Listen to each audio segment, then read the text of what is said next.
Start कर रहे हैं नया। बात करनी है आज प्रॉफिटेबिलिटी रेशियो की। तीन तरीके से सारी रेशियो पढ़ ली है। लिक्विडिटी रेशियो की सारी बात कर ली, सॉल्वेंसी की सारी बात कर ली, टर्नओवर रेशियो की सारी बात कर ली, प्रॉफिटेबिलिटी की सारी बात कर ली। लेकिन इंपॉर्टेंट क्वेश्चन, काफी इंपॉर्टेंट क्वेश्चन है। प्रॉफिटेबिलिटी रेशियो क्या बताती है?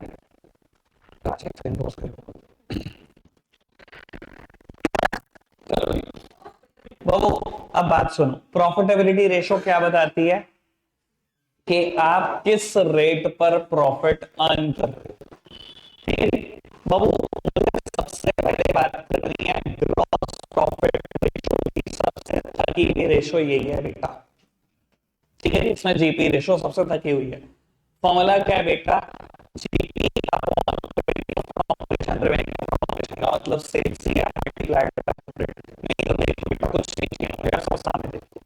तो ऑब्वियसली बेटा अगर बाय 100 है जो कि बेटा प्रॉफिटेबिलिटी रेशियो का मेन पार्ट है, तो अब वो आंसर शुड बी परसेंटेज। हमेशा आंसर प्रॉफिटेबिलिटी रेशियो का परसेंटेज आएगा। बस ये यही तो बताया कि आप प्रॉफिट किस रेट पे किस रेट पे अर्न कर रहे हो।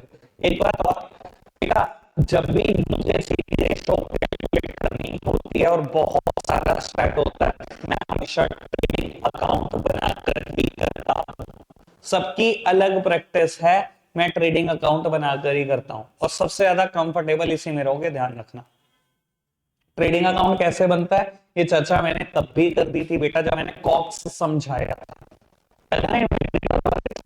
To opening stock, to purchases minus purchase return मतलब net purchases, to direct expenses. Direct expenses का ही पार्ट होता है वेजेस और कैरेज इनवर्ड, क्योंकि सबसे ज्यादा पेपर में आता है इसलिए अलग से बताया था। By sales minus sales return by closing stock, जो बचेगा वो जीपी है। ठीक है जी। और बेटा जीपी में एक तो ये फॉर्मूला, एक मैंने ट्रेडिंग अकाउंट की चर्चा करी, तीसरी सबसे इंपॉर्टेंट बात बता देता हूं, वो शॉर्टकट रिपीटेडली यूज होगा। 50% कमाया तो सेल्स का 20%, मतलब वो 1/4 है तो उसका 1/5 है, वो 1/5 है तो 1/6 है। जो बेटा चर्चा कर चुके हैं हम इन्वेंटरी टर्नओवर रेशो। सिंपल बात, जीपी रेशो में ज्यादा कुछ नहीं।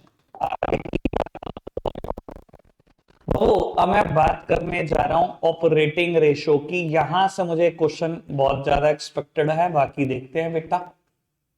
बाबू ऑपरेटिंग रेशो, पहले मैं फॉर्मूला लिख दूं तब चर्चा करता हूं। Cost plus operating expenses minus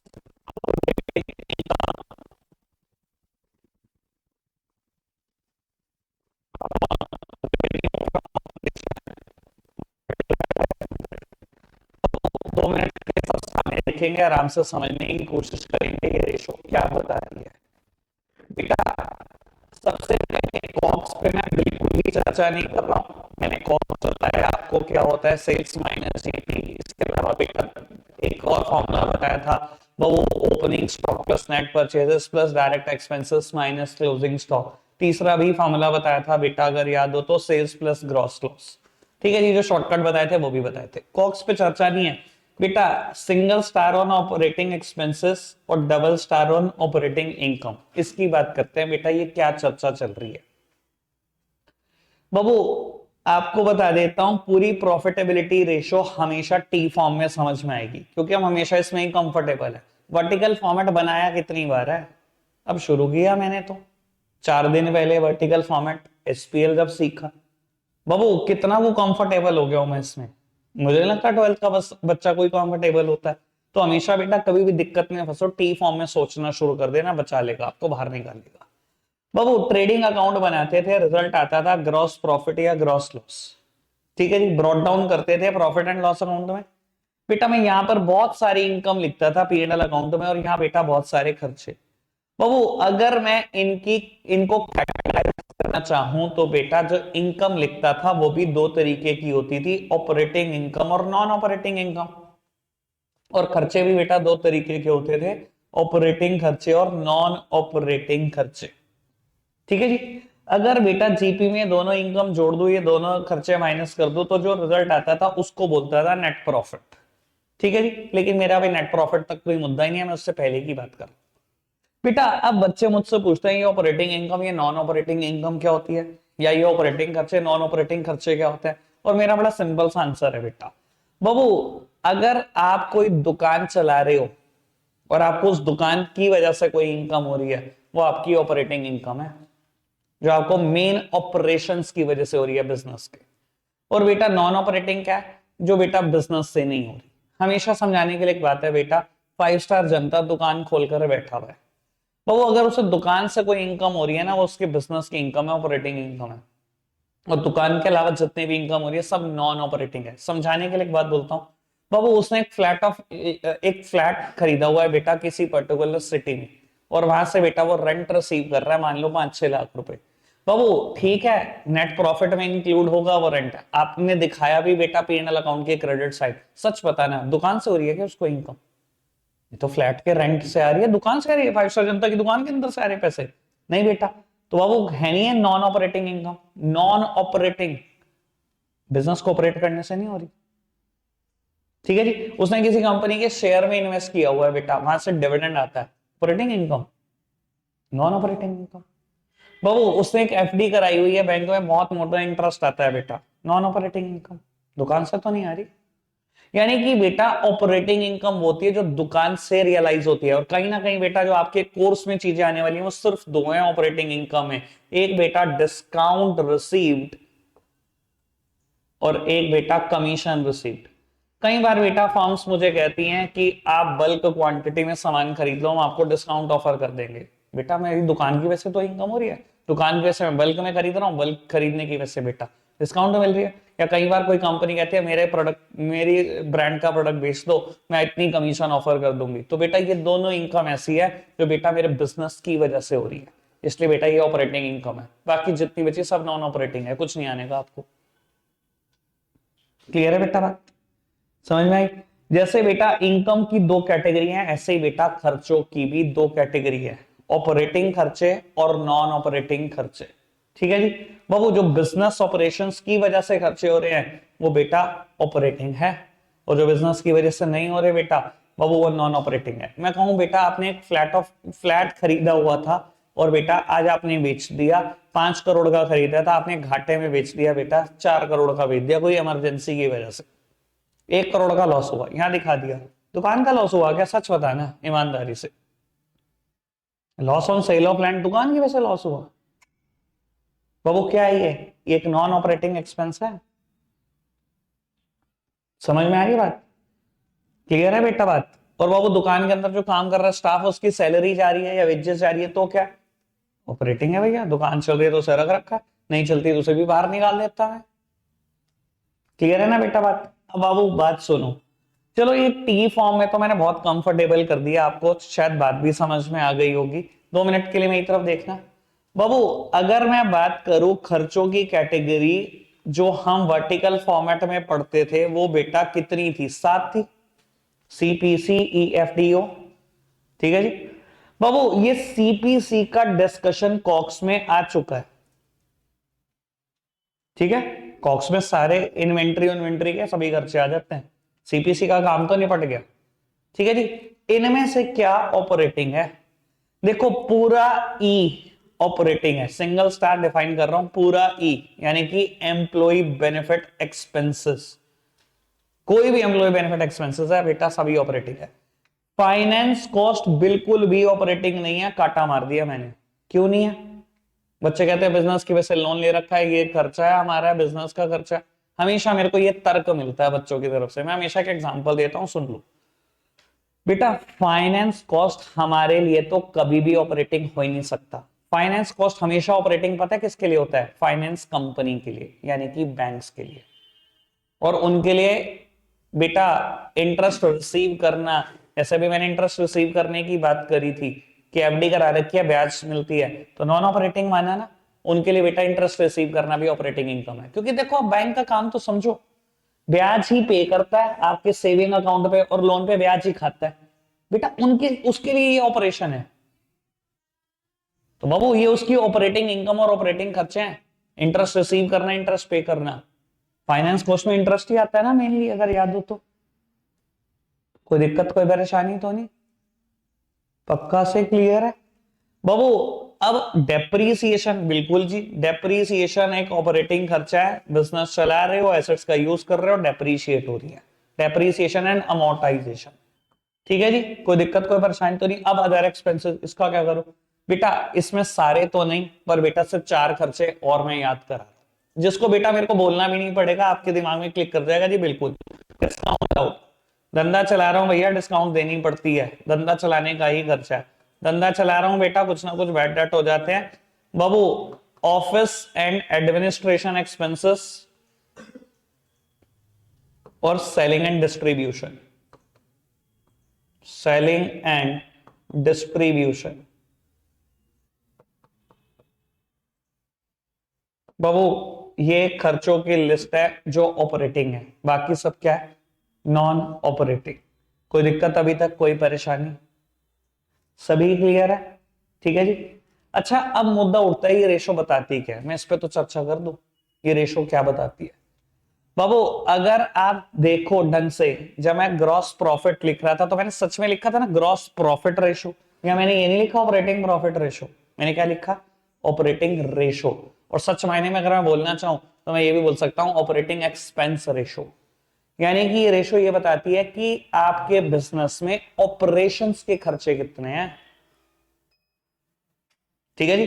मान लो बेटा मैं बोलूं न्यूमरेटर इज 20 lakhs, ठीक है जी, एंड डिनोमिनेटर इज कुछ भी समझ लो 25 lakhs मल्टीप्लाइड बाय 100, तो ये रेशो का आंसर है 80%। क्या पता लगा इससे? 80% से कि बिजनेस को ऑपरेट करने का खर्चा 80% है, दुकान चलाने का खर्चा बेटा 80% है।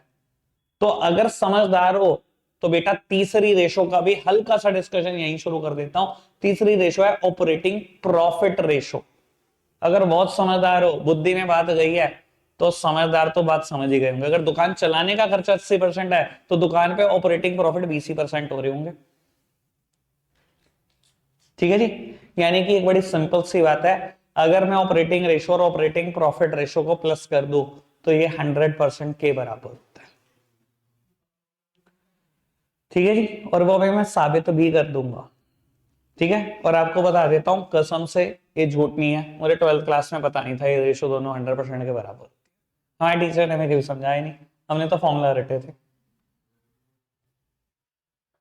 ठीक है जी। और आज भी देख लेना, बहुत सारे बच्चों को पता नहीं होता। ठीक है जी। कोई दिक्कत कोई परेशानी तो नहीं? बढ़ाएं बात को आगे। बेटा चर्चा शुरू कर रहे हैं ऑपरेटिंग प्रॉफिट रेशो से। बेटा मैं पहले फॉर्मूला भी लिखूंगा, बाबू आप सब सामने देखते रहना। Operating profit ratio. अच्छा एक बात बताओ, कभी ऐसा हो सकता है कि ऑपरेटिंग रेशो 100% से ज्यादा हो? या तुम कितनी बेवकूफी वाली बात करते हो नहीं सकता दुकान पे खर्चे हो 110% के? हो सकता है कि नहीं हो सकता? उस केस में ऑपरेटिंग प्रॉफिट नहीं होगा, वो -10% होगा। सर 100 से ज्यादा क्यों नहीं हो सकता? मुझे ये लॉजिक तो बताओ, हो सकता कि नहीं हो सकता? सर हो सकती है रेशो 100% से ज्यादा, घबराना नहीं अगर पेपर में कभी 100% से ज्यादा आ जाए तो। ठीक है जी। कोई दिक्कत कोई परेशानी तो नहीं? अब बेटा ऑपरेटिंग प्रॉफिट रेशो, इसका फॉर्मूला मैं एक भी नहीं लिखूंगा, आपसे ही बनवाना है मुझे, सब सामने देखेंगे बेटा। ठीक है जी, आपसे ही डिराइव कराना है मुझे सारा फॉर्मूला। अभी मैंने ट्रेडिंग अकाउंट की बहुत सारी बात करी, दोबारा से वही बातें कर रहा हूं शुरू। बाबू ट्रेडिंग अकाउंट से रिजल्ट आया ग्रॉस प्रॉफिट, मैंने ब्रॉट डाउन करा। जितनी भी इनकम पीएनएल अकाउंट में लिखता हूं, दो कैटेगरी है, ऑपरेटिंग इनकम और नॉन ऑपरेटिंग इनकम। और जितने भी खर्चे आते हैं बेटा उसकी भी दो कैटेगरी है, ऑपरेटिंग एक्सपेंसेस और नॉन ऑपरेटिंग एक्सपेंसेस। अगर जीपी में दोनों इनकम जोड़ दो, दोनों खर्चे माइनस कर दो, तो क्या आता है? Net profit. और सच मायने में जो आता है नेट प्रॉफिट बिफोर टैक्स आता है। इसमें से बेटा अगर मैं टैक्सेस माइनस कर दूं तो क्या आता है? तो बेटा आता है नेट प्रॉफिट आफ्टर टैक्स। ये सीक्वेंस होता है अगर टी फॉर्म की बात करूं तो। ठीक है जी। बाबू ऑपरेटिंग प्रॉफिट क्या होता है? जो सिर्फ बिजनेस के ऑपरेशंस से हुआ। ठीक है जी। यानी कि अगर प्रैक्टिकली बात ही, मेरी बात समझ में आई जो मैंने भी बोली कि जो बिजनेस के ऑपरेशन से हुआ, तो आप खुद ब खुद कह सकते हो अगर जीपी में सिर्फ ऑपरेटिंग इनकम जोड़ दूं जो मेरी दुकान से हुई, और सिर्फ दुकान के जो खर्चे खर्चे ये माइनस कर दो तो जो रिजल्ट आएगा वो क्या है? Operating profit. एग्रीड? सब पक्का एग्रीड बाबू? यानी कि बेटा इसका एक फॉर्मूला ये होता है, GP plus operating income minus operating expenses upon revenue from operation multiplied by 100।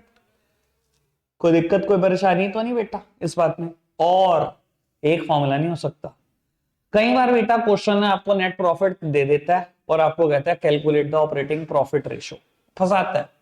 और बाबू अगर फंस गए तो फिर तो क्या ही सीखा जिंदगी में, फिर तो रटा ही रटा। बाबू फॉर्मूला आपने डिराइव करना है। मैं नेट प्रॉफिट तक पहुंच चुका हूं, यहां तक पहुंच चुका हूं ना? अब सुनना बाबू, नेट प्रॉफिट तक कैसे पहुंच जाऊंगा? जीपी में ये दोनों ऐड करके और ये दोनों खर्चे माइनस करके ही तो बचाऊंगा। मैं यहां पहुंच गया, मैंने कहा भाई तुझे तो सिर्फ ये खर्चा माइनस करना था, तूने ये भी कर दिया, चल ऐड बैक कर। और तुझे तो सिर्फ ये इनकम जोड़नी थी, तूने ये भी इनकम जोड़ दी, चल बाहर निकाल इसको। यानी कि बेटा अगर नेट प्रॉफिट हो तो बेटा ऐसे निकलेगा ऑपरेटिंग प्रॉफिट रेशो। समझ में? कितना टुच्चा तरीका था। नेट प्रॉफिट तक पहुंच चुके हो, ये दोनों खर्चे दोनों इनकम ऐड करी होंगे, दोनों खर्चे माइनस करोगे तभी तो पहुंचोगा। मुझे तो ये एक्सपेंस माइनस ही नहीं करने अगर ऑपरेटिंग प्रॉफिट निकालना है, और ना ही ये इनकम जोड़नी। मुझे तो ये जोड़कर और ये माइनस करके ही निकालना था ना, पर मैं यहां पहुंच चुका था। मैंने कहा माइनस क्यों कर दिया, ऐड कर, और ये जोड़ क्यों दिया, इसे माइनस कर। ठीक है जी। अब तीसरा तरीका भी हो सकता है, ऑल्दो बुक में मेंशन नहीं है, पर मुझे लगता है ऐसा पेपर पूछ क्यों नहीं सकता। अगर बेटा कभी क्वेश्चन दे नेट प्रॉफिट आफ्टर टैक्स तो पहले टैक्स जोड़ो, फिर ये जोड़ो, फिर ये माइनस करो, फिर पूछोगे। ठीक है जी, कोई दिक्कत कोई परेशानी तो नहीं? अब सब फॉर्मूला आपने डिराइव किए हैं भैया। अब मुझे ये नहीं बताना ऑपरेटिंग क्या नॉन ऑपरेटिंग क्या। मैंने ऑपरेटिंग इनकम भी बता दी, खर्चे भी बता दिए। जो नहीं बताया सब नॉन ऑपरेटिंग है। नॉन ऑपरेटिंग की लिस्ट बहुत बड़ी है, इसलिए उसकी जरूरत ही नहीं है, सिर्फ ऑपरेटिंग याद कर लो। कोई दिक्कत कोई परेशानी तो नहीं? बात समझ में आई? अब आखिरी बात आज की बेटा, मैंने अभी बोला कि ऑपरेटिंग रेशो और ऑपरेटिंग प्रॉफिट रेशो 1 के बराबर होता है या 100% के बराबर होता है। ये तो प्रूव कर दूं बेटा। ऑपरेटिंग रेशो का अभी फॉर्मूला लिखा था, कॉस्ट प्लस ऑपरेटिंग खर्चे minus operating income upon revenue from operation multiplied by 100।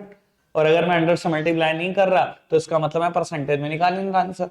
Babu operating profit ratio का जीपी में ऑपरेटिंग इनकम जोड़ दो, ऑपरेटिंग खर्चे माइनस कर दो, तो जो रिजल्ट आएगा वही तो होता है बेटा। बाबू बेसिस सेम, एलसीएम बराबर आएगा। ऑपरेटिंग खर्चे, operating income, COGS plus GP बचा। कॉक्स प्लस जीपी सेल्स ही तो होता है, यानी कि रेवेन्यू फ्रॉम ऑपरेशन ही तो होता है, यानी कि बेटा ये 1 के बराबर है। और अगर परसेंटेज में निकालता तो 100% ही आता। Hence proved. आपका मैथ्स का सबसे favourite word LHS is equal to RHS। बाबू बात क्लियर हुई? Illustration number 93 to 107। आज सिर्फ 15 ही है, ठीक है ना जी? और सिर्फ 15 ही मिनट का मुद्दा, सिर्फ 15 ही मिनट। ठीक है जी, कल रेशो पर लास्ट लेक्चर होगा, रखेंगे आज के लिए इतना ही प्यारे बच्चों, बाय बाय।